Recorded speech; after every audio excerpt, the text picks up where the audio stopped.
Yes po, good afternoon, Tutor Good Arlene. afternoon to all our online learners. Okay, so Ayan, so quarter isang quarter maulan na hapon po sa ating lahat. Umuulan na po dito sa Pangasinan. Yan, so hopefully ang ating signal, no, Tutor maging Arlene, ay okay ang medyo ating internet stable connection. naman. Okay, so we are now in quarter 4. Konting kembot na lang, Tutor Arlene, matatapos na pala ang ating school year, no? So looking forward tayo sa school year 2021 to 2022. Yan. So for today, we will be discussing on finding the answers to the research questions. Yan, kami po ni Tutor Arlene ulit ay nagbabalik. And I believe ready na sila, Tutor Arlene, no? Para simulan na natin ang ating Ready na research sila. journey. Yes, for today. So ano pa ang ating objectives for today, Tutor Arlene? Okay, for our learning objectives, number 1, define data analysis. And number 2, classify each of the ways on data analysis. Okay, so we have naku, to learn konti na lang talaga. today. Nasa data And analysis na everyone tayo. watching from Pasay City North High School, si Okay Joseph. po, so good afternoon po. Keep on sharing, no, ang ating live for today para po mas malawak pa ang marating ng ating 3 eyes. Okay, so we have here 2 types of calculator. I believe, no, Tutor Arlene, lahat ng mga estudyante ngayon alam ang pinagkaiba nitong dalawang calculators na to.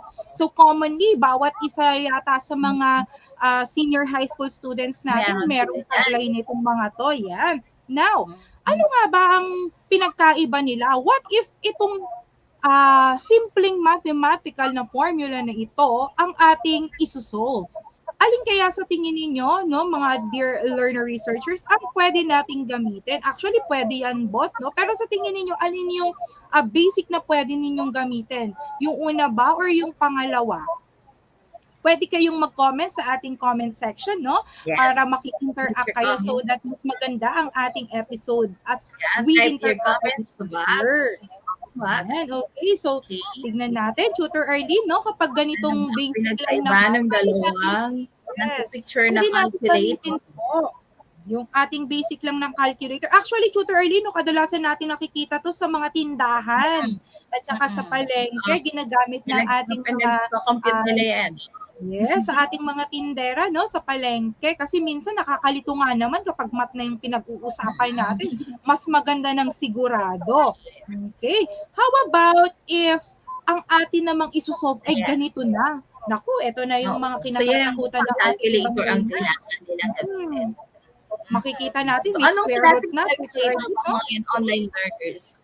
Okay? Pakitype ang inyong answers sa comment box. Okay, so para sila nag-good afternoon, Tutor Tina. Siguro naman makukuha nila to, Tutor Arlene, no? Okay, so tignan nga natin kung sa tingin natin ay tama ang ating mga learners. O yan. So pwede natin gamitin yung pangalawa.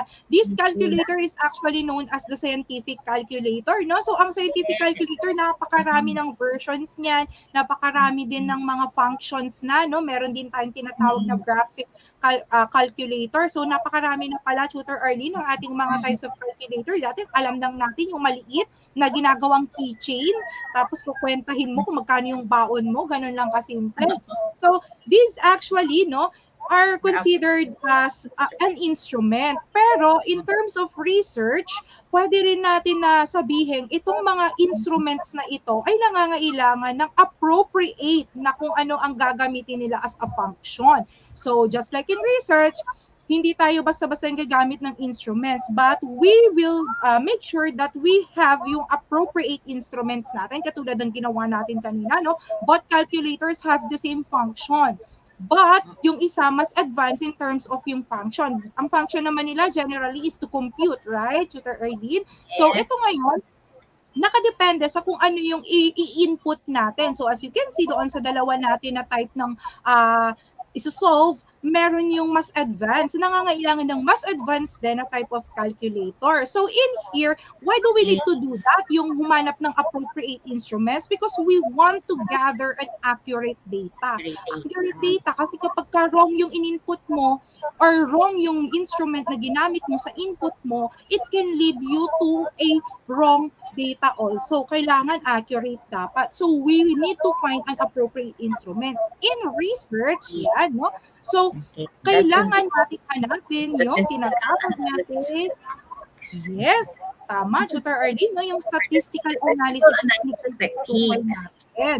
Na kung saan nakadepende yan sa kung anong type ng research ang ating gagamitin at kung ano yung mga variables ng research natin na gagawin. Okay, so in that statistical analysis natin, it is actually under what we call data analysis, na kung saan ang data analysis actually requires different techniques.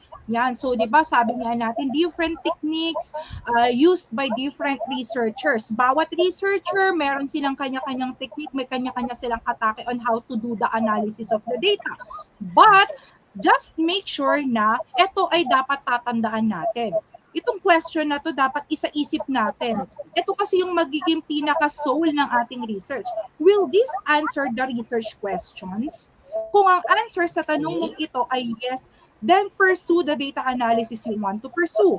But if this specific question, ang yung answer dito ay no, baka it's time for you to change the specific type of analysis na meron ka to be able to find kung ano yung makakapagbigay sa'yo ng accurate data. So yan ang napakalaking burden sa ating mga researchers kasi magkamali ka sa data analysis mo, automatic your paper will be such a waste, no? So parang magiging basura ang tingin ng ibang mga researchers sa research natin pag mali ang pag-analyze natin ng data. And to be able to understand better kung ano nga ba ang data analysis, let's do learning task number 1. Okay, so, Okay, ready ano na yung learning task 1, Bertina? Yes, okay. Thank you, Tutor Arlene. No? So, for the direction, you need to choose the letter of which you think is the correct answer. So, letter only lang naman po.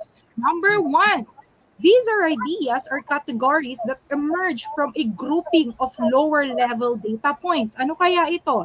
Is it A, individual interview, B, questionnaire, C, observation, D, surveys, or letter E, themes? Ano kaya ito? So sabi dito, categories coming from a lower level data. So pakitype po sa ating comment section kung ano sa tingin ninyo ang correct answer. Yan. So good afternoon po sa ating 27 viewers. Keep on sharing po para mas marami pang matulungan natin. Okay, so may mga answer tayo, no? Yan na, may letter D. Letter D, sabi na. So wait pa tayo sa ibang answer, no? Before we reveal, yan. Meron ding letter D. Mukhang like nilang answers dito, Tutor Arlene. So, tingnan natin, Tutor Arlene, kung tama nga ba sila. Okay. Oh. Okay, so medyo nahirapan ang ating mga learners. Okay. So, for number 1, it's themes daw. So, what do we mean by themes? These are actually yung mga ideas na nag-emerge from those pool of ideas and facts. Ito yung ginagamit natin, no? Kaya meron tayong tinatawag sa research, specifically in the qualitative research, yung theming, themes. We need to create themes. Ito yung mga subcategories, no, na nabuo natin from those pool of answers or responses from the respondents. Ito yung ginagamit natin ngayon na parang main topic out of those na napakarami na mga diverse na mga responses. Ang tawag natin doon ay themes. Okay, medyo nahirapan agad sila sa number 1, Tutor Arlene, no? Number 2, it is a research method used for collecting data from a predefined group of respondents to gain information and insights into various topics of interest. Yan. So ano kaya yan? Individual interview ba yan? Questionnaire ba yan? Observation, surveys, or themes? Yan. So ano kaya ito? Take note of doon sa mga context natin. No? Okay, type your answer on the comment box. Okay, so meron tayo, naku, may mga humahabol pa tayo, no? Sa number 1. So, number 1 pa, Tutor Arlene, mukhang delay ang ating internet connection sa other places. Ayan, yan, meron na tayong dito ang number 2, Tutor Tina. Okay, so may letter D tayo. Yan, naku, wala ng letter D. Letter D. Okay. Okay, tama nga ba sila, Tutor Arlene? Tignan natin. So, reveal na yung tama. Okay, tama. Tama ko po yan, sila. tama pala sila. Nako, yan. So, number 2 is surveys pala, no? Sabi dito, it's a method used for collecting data doon sa mga predefined group of respondents. Diba?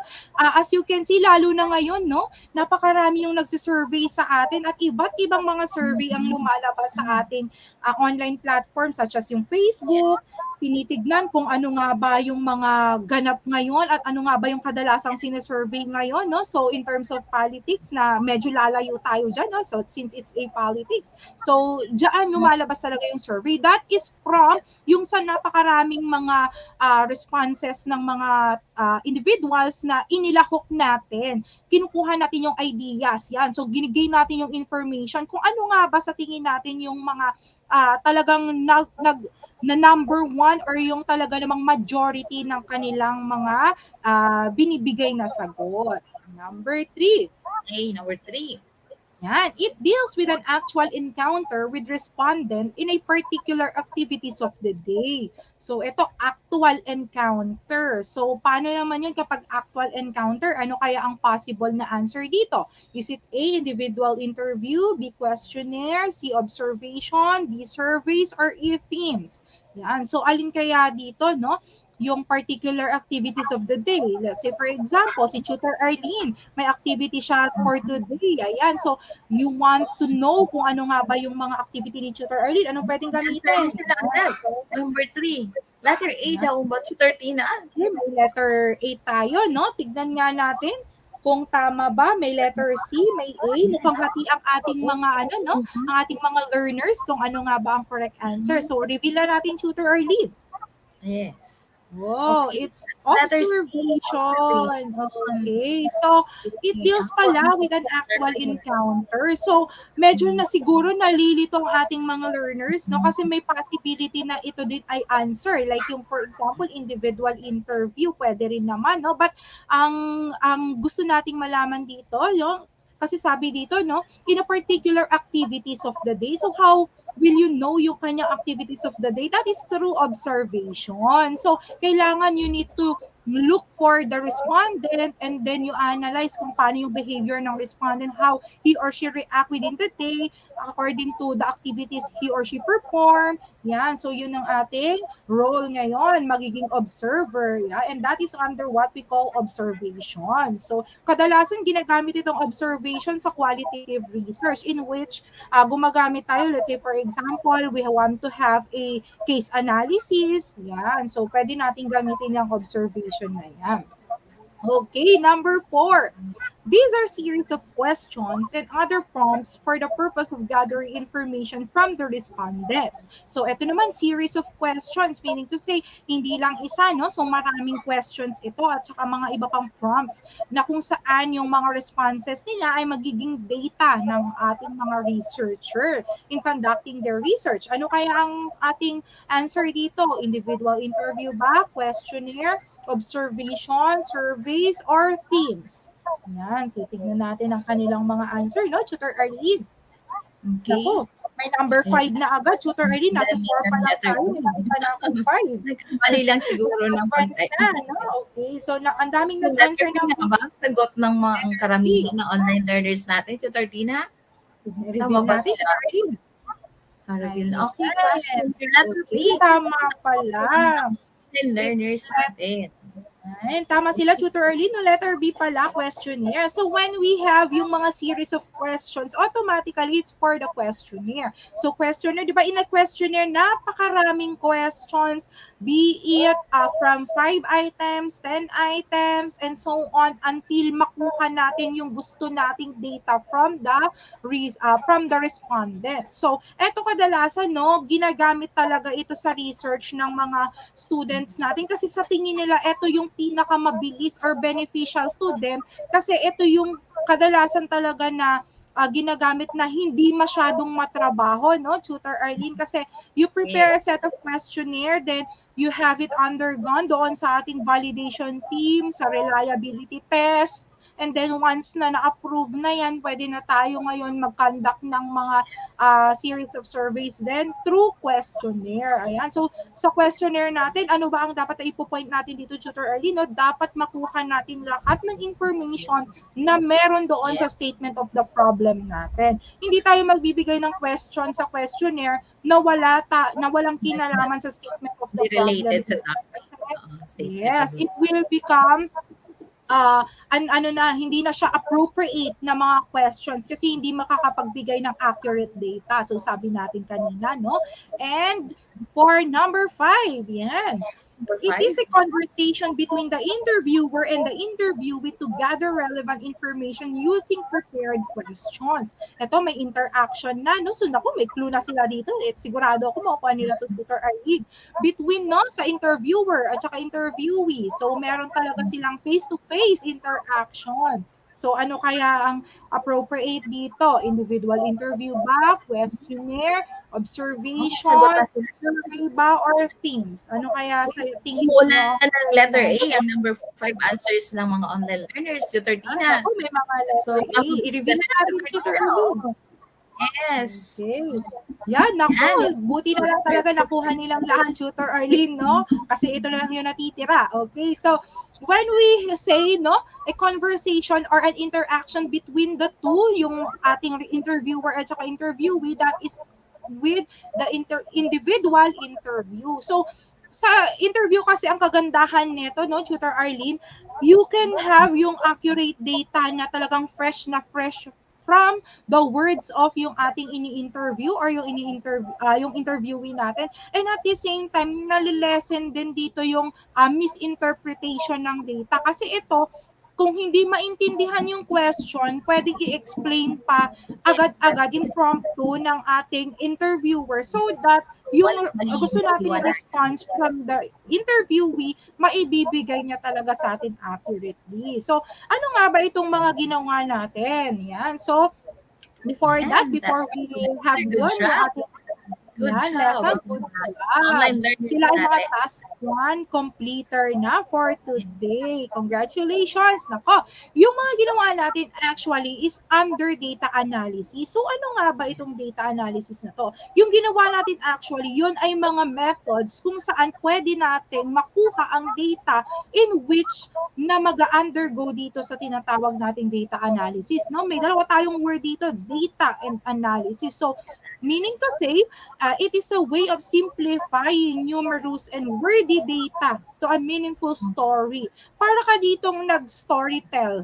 Kumbaga, meron kang napakalaki or napakahabang kwento.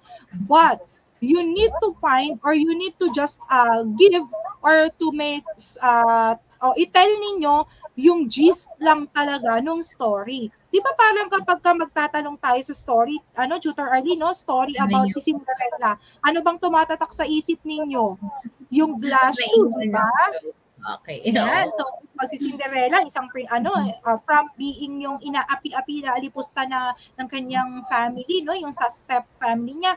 Then, here comes the Prince Charming. Yan. So, yung mga yon, yung mga sa haba-habang story na yon, meron kang natandaan, meron kang gist na kapag ibinigay mo or ibinahagi mo, automatic alam na agad ng mga readers mo. And that's what we call data analysis. From those numerous na napakadami talaga na numbers at saka na mga letters or words ng mga responses nila, you need to do it creatively and meaningfully na mag-create ka ng themes or kaya mag-create ka ng ideas from those pool na kung saan eto ngayon yung i-interpret mo later using kung ano man yung iyong gagamiting ways of interpretation. Pwedeng Likert scale, if it is a quantitative research, pwede rin naman na themes natin sa theming ang ating gagamitin. Okay. It's actually a process of converting multitude of data into smaller group of sensible data.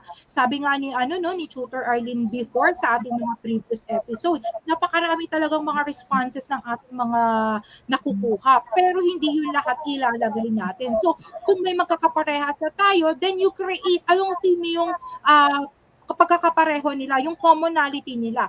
Hindi lang dapat na magaling ka dito sa tinatawag nating interpretation, no? So magaling ka rin dapat dito mag-categorize. Yan. Kaya nga ang research talaga, lahat ng subject pwede. Hindi lang porket math lang, or science lang. Dito sa research, lahat ng subject cover niya pa. Kaya dapat magaling kayo na mag-analyze talaga ng data.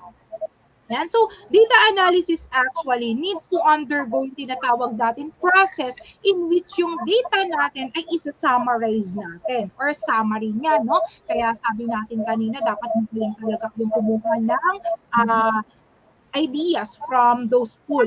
Then we have different types, no? Kung paano ba natin siya isa-summarize or i-interpret later or kung paano natin siya i-present actually kasi after the data analysis comes the presentation ng data mo. So paano mo i-present? So we have textual presentation such as this, the example. Wherein i-present mo siya through words, yan, through sentence, ibibigay mo yung information na nakalap mo from the respondents. Then you can also have a tabular form. Tabular form in the sense that we have what we call table. Table na kung saan andyan na. Hindi mo na kailangan magbasa ng pagkahaba-haba pa ng mga words or sentence. But rather, makikita mo lang yung table. Oh, ito pala yung count ng from this specific area, agriculture, education, and so on. So we also have yung tinatawag natin na graphical presentation. Yes, you're ready, no? May iba't iba tayong graphs. Yes. Bar graph, yes, tama. Tutor Ardino, may line graph tayo, pie graph, pictograph, marami, as in marami. But it's up to you kung ano ang sa tingin mo na appropriate. And then, wala makikita yung buuan. Kaya nga, summary.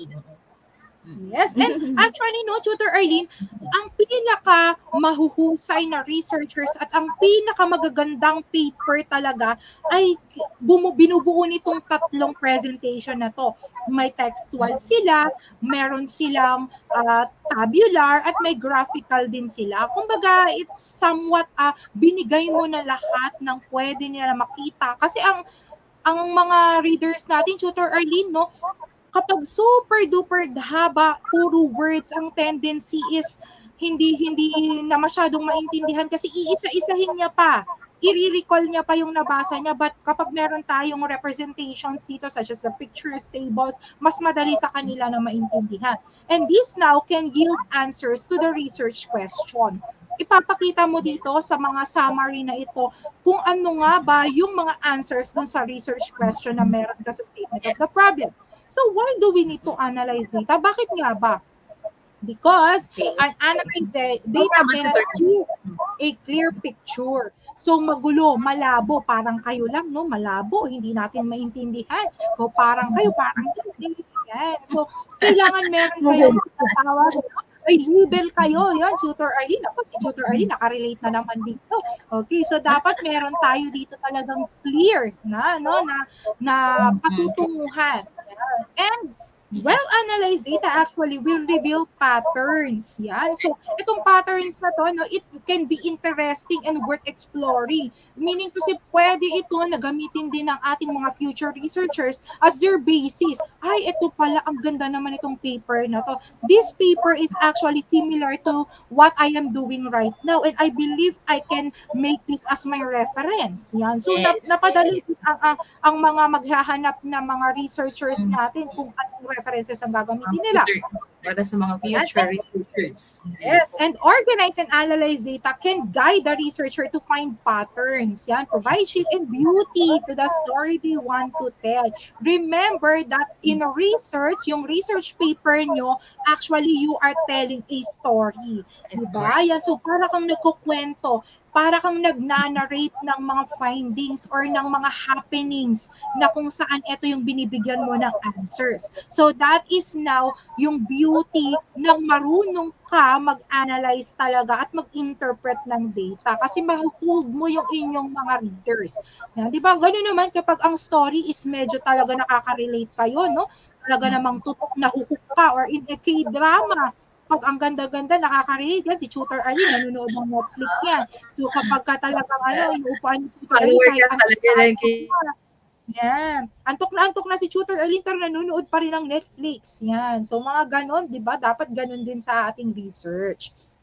And to be able to understand yung different data analysis, yan. Let's do learning task 2. Tutor Arlene, take it away. So, for the direction, identify the appropriate statistical technique being described in each number. So choose the shape of your choice. Okay. Okay, for the learning task two. Okay, we have here number one. Blank is used to determine a part of the total or whole. It also means per 100. Okay. So is it percentage, mean, standard deviation?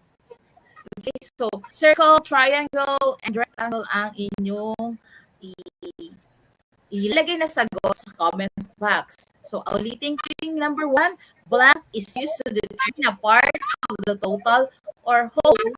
It also means per 100. Okay. So, andyan yung keyword na per 100. Percentage ba ito? Mean ba ito? Or standard deviation?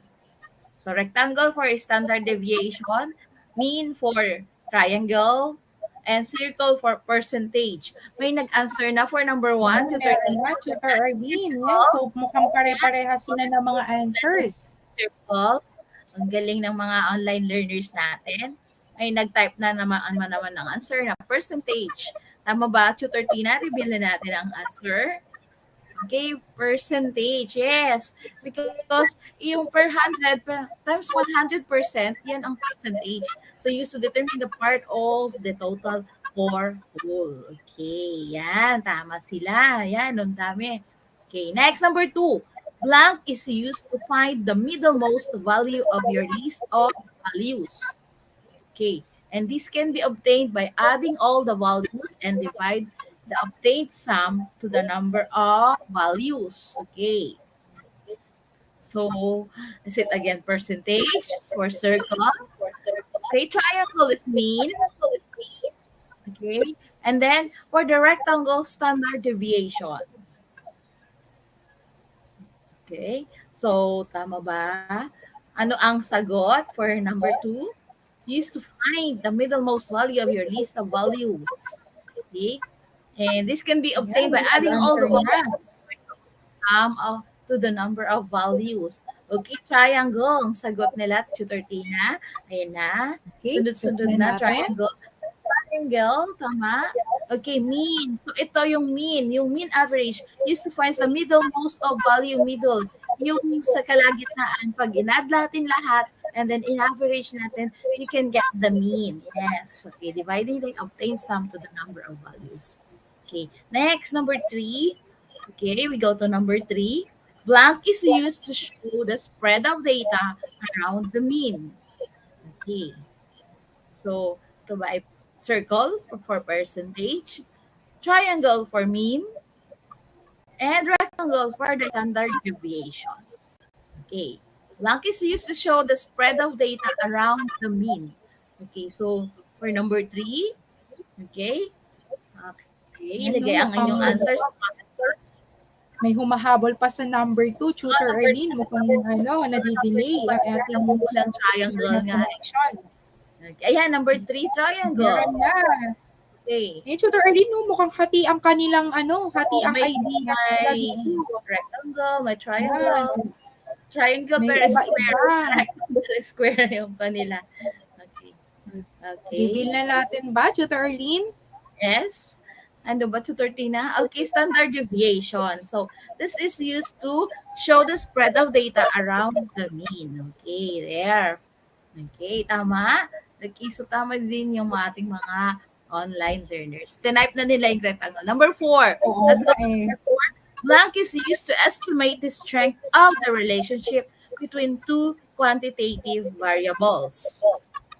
So, again, circle for hypothesis testing, triangle for regression analysis, and rectangle for correlation analysis.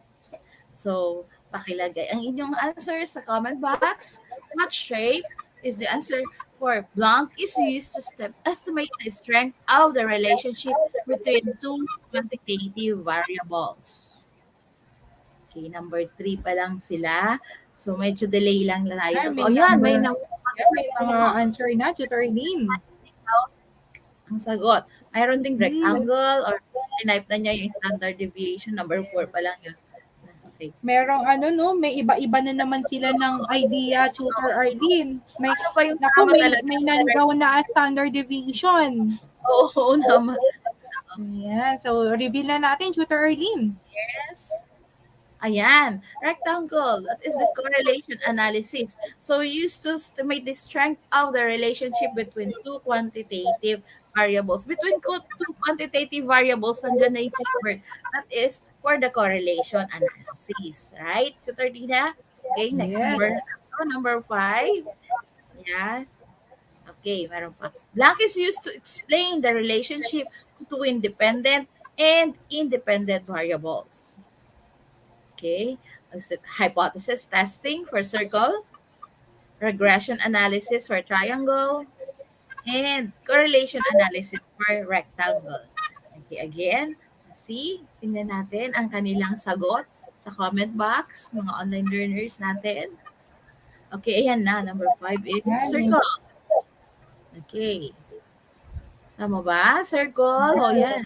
Sunod-sunod na circle ang sagot nila. Tutor Tina. Yan. Oh, Okay. The answer is regression analysis triangle.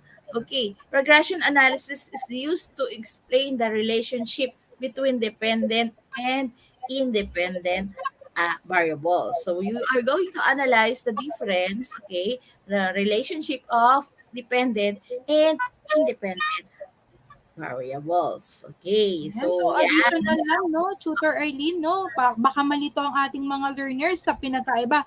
When we are talking of regression analysis, sabi ni Tutor Arlene nga, no, so it is used to explain ano ba yung relationship between the dependent and independent variables natin. Kasi relationship din ito.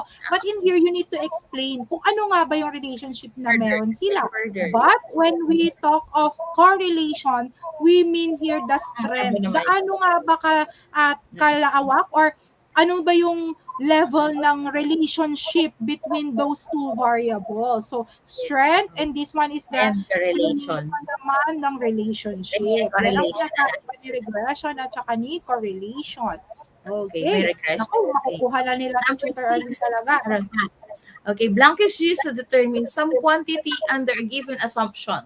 The outcome of the test tells you whether the assumption holds or whether the assumption has been violated. Okay, so ano ba ito? Okay, again, hypothesis testing, regression analysis, triangle, and correlation analysis. Again, ulitin ko yung question number 6. Blank is used to determine some quantity under a given assumption. Okay, the outcome of the test tells you whether the assumption holds or whether the assumption has been violated. Okay, so andyan yung assumption na hold or na-violate ang assumption. Okay, so hypothesis Ang testing dami ba, nilang regression analysis, or correlation analysis? Yeah, pare-parehas na sila ng answer, Tutor Arlene. Or hypothesis testing daw sila lahat. Okay, circle Tama nga ba ang nga ba ito? Tina? Ayun, tama sila. Hypothesis testing. Okay, so the outcome of the test tells you whether the assumption holds or whether the assumption has been violated. Okay, and meron din tayo ito yung sa hypothesis testing na yung null and the alternate. Ano pa? Determine the quantity under a given assumption. Yan na nga kung na-violate or na-hold nga ba yung assumption. Ay, ng hypothesis at saka assumption, hypothesis is an educated guess, right? It's just the same also as the assumption, yung ina-assume kung ano yung mangyayari. Okay. Kaya nga, may hypothesis testing. Okay, may Yes, question. Opo. And Tutor Arlene, kadalasan ginagamit talaga natin itong hypothesis testing, lalo na kapag sa field talaga ng science, no? Kasi dito we do experimental, no? And quasi-experimental natin na ginagamit. So, talaga namang we need to find kung tama ba ang assumption natin, and we need to test yung ating hypothesis, no, to be able to provide kung ano nga ba talaga yung answer sa ating research question. So sabi ni Tutor Arlene, may null hypothesis tayo and we have the alternative. So hindi ano yun those two types of hypothesis are actually kailangan natin proof. Yes, kay ano sila mag-reverse, magkabaliktaran sila, no? So, kapag inaccept mo yung isa, automatic i-reject mo yung isa. Kapag Yes. in-reject mo naman, let's say for example, si null, ang i-accept mo is si alternative. So, Okay, so, nako, okay, yan so na. good job sila lahat dito. Yung mga ating mga online learners, task 2 completers. Okay. So, meron pa ba, Tutor Tina? Okay, so for quantitative research data analysis, okay?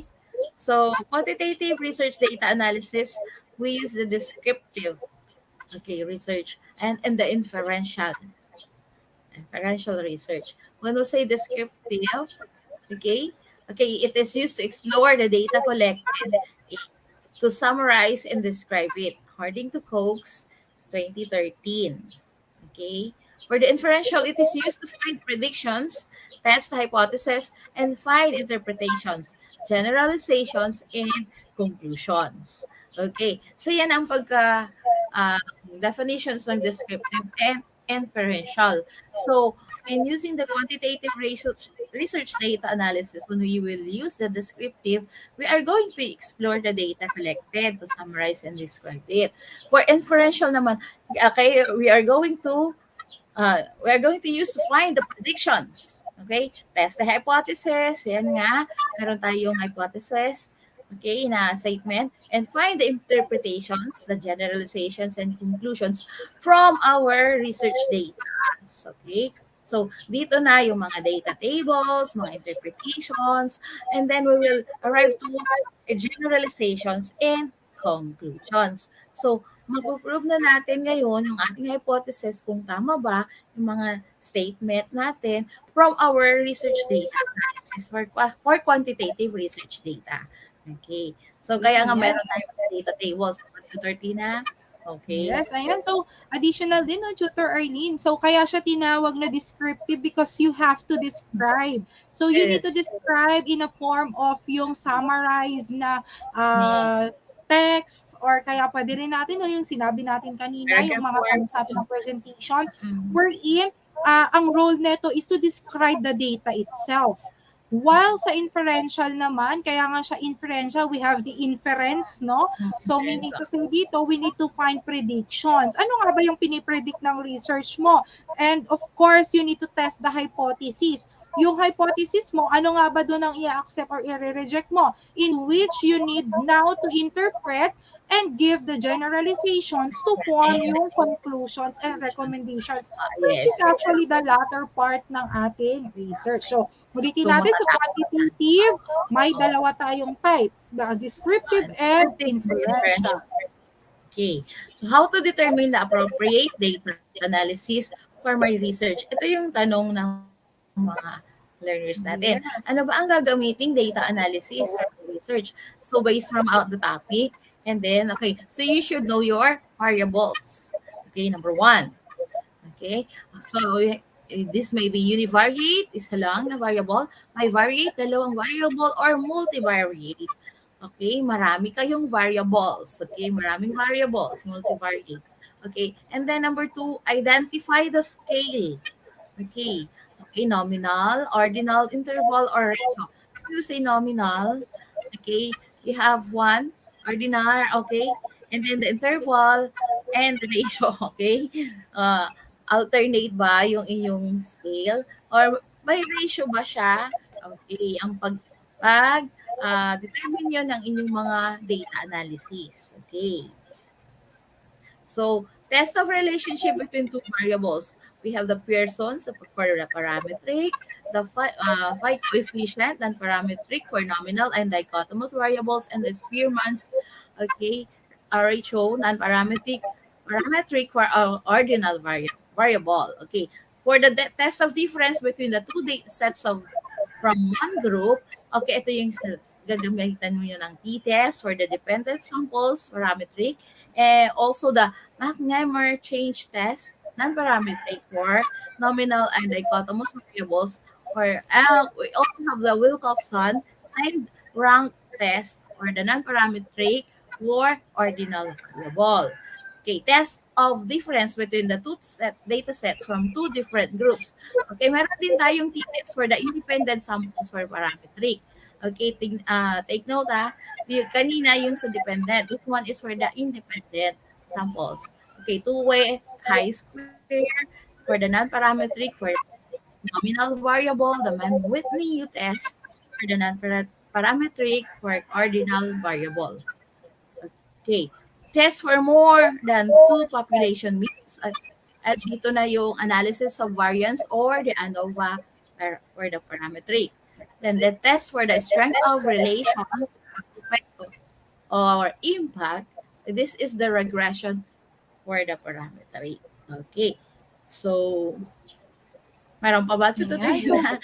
dagdag Further natin, no? Kasi baka, yan, itong mga ito ay actually yung mga, yan, binibigay natin na mga pwede nilang gamitin. Let's say, for example, you are going to determine yung relationship between two variables, so meaning to say they are Yes. bivariate. So, pwede yung Pearson's, pwede yung pi coefficient, pwede rin naman yung Spearman's law, pero you are going to analyze dito sa tatlo na to dahil ito yung pare-parehong test for relationship, alin sa mga ito yung appropriate na gagamitin mo. Let's say your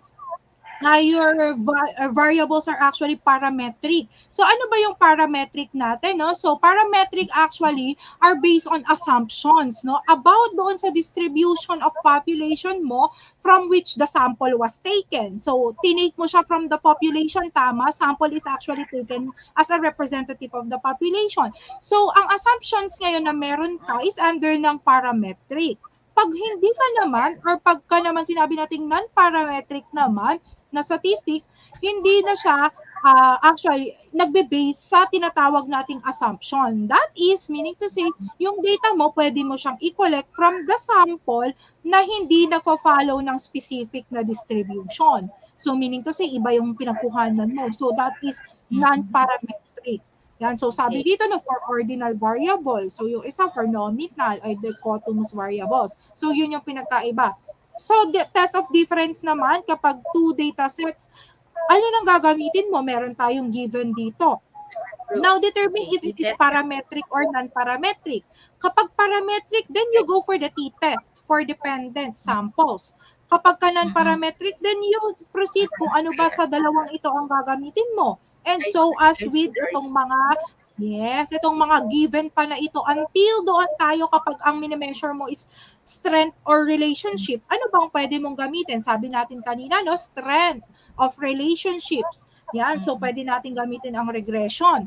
Kapag ka naman doon sa more than two population means tayo, pwede natin gamitin itong useful na ANOVA or yung analysis of variance. Kaya nga variance varies, marami. Yan. So ito yung mga samples ng mga data analysis na pwede natin gamitin. Yung mga statistical na methods natin or tools natin rather sa nagagamitin natin. Then, Tutor Arlene? Also, the inductive and the deductive for the qualitative research data analysis.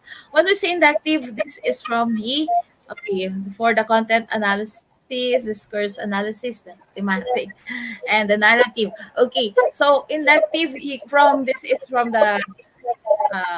specific to general, right? And for the deductive, this is from the general to specific to general. Ano? General to specific. Okay. So, nalito din tuloy pati si Tutor Arlene. So, pag inductive natin siya, meaning to say, it is from specific to general. So, you need to generalize from those fragments, from those samples, from those ideas na napakaliliit. Then, you combine it, you analyze it to create a general na inyong idea. That is inductive. When we are talking of the deductive naman, it's the opposite. Yan, tama, Tutor Arlene. Oh, so, from those large picture, from those large idea, you need to deduce. You need to make it into a small fragment or you need to have a subtopic or you need to have sub-ideas to be able to make it specific. Yan. So, yun ang pinagkaiba. Ma-concentrate mo talaga dun sa yung topic, yung mga research data mo. Okay. Okay. So, meron ba? po. Itong apat na to, no, Tutor Erlene, ito actually yung mga ginagamit natin na type of analysis when we are talking of the qualitative research. So we have content analysis in which we are talking on the contents, we are focusing on the contents of the responses, then discourse analysis also, thematic, narrative.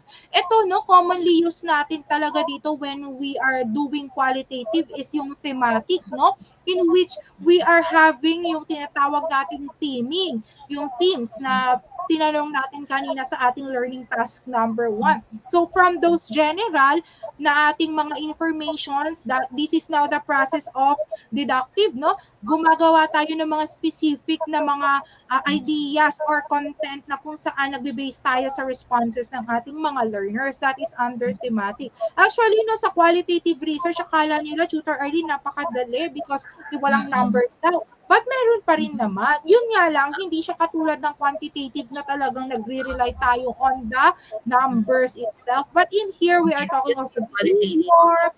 Yes. And is qualitative and quantitative. yes, kung paano nga ba ang behavior ng ating mga responses, yung mga respondents natin sa questions natin. So that is under discuss natin mabuti para sa kanila, para maintindihan. Okay, so again, task 1 and task 2 completers ang ating mga online learners. Good job ang ating mga learners. Ang ating mga online learners for today. So they have achieved na naman ang task 1 at task 2. And we have unlocked na naman, Tutor Erlene, ang ating first 2 learning objectives. So on our next episode, no, itutuloy pa rin natin ang ating topic na ito. So meron tayong mga another learning objectives na naman na i-unlock. And congratulations for being yes, a certified masaliksik itong ating first episode ng quarter 4. Looking forward kami ng Tutor Arlene, no, on actually having you ulit, mga learners natin, sa ating susunod na episode. And for our references, yan po, pwede nyo rin silang i-visit. Yes, ang ating mga references from the... Yes, yung atin pong topic. And ang ating pong official na office, yes, central office, ang ating quarter 2 module 5 na starting module 5.